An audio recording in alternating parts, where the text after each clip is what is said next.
Само онзи, който е свободен, само той може да се нарече човек в пълния смисъл на думата.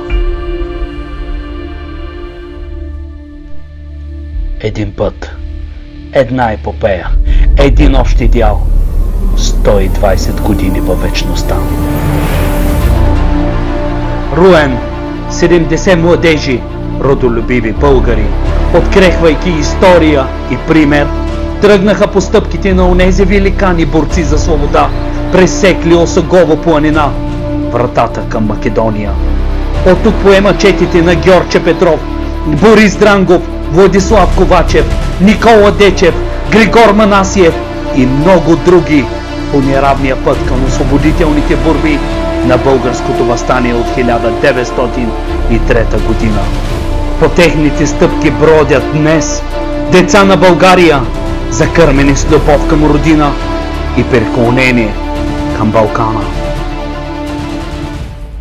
Балканът, този горд приятел и закрилник на своите чада, войн на стража над нашите земи, пътизел на традиции, необятен, величествен, загадъчен, преплел минало, настояще, бъдеще, приютил българина в сърцето си.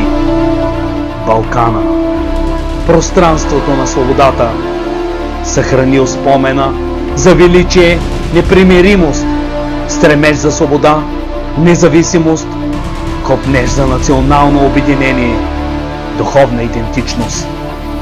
Пълнота впечатлява с уникалната си красота и дълбоките кървави рани на онези герои, страдалци, хайдути, комити.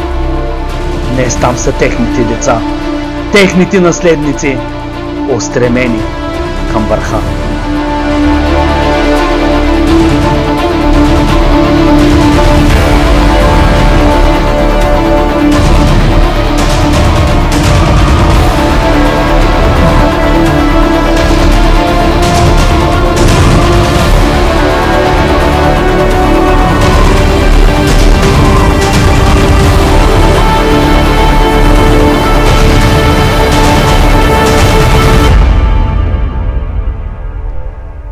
И днес još Балкана, щом буря зафаща, спомня този ден бурен, шуми и препраща.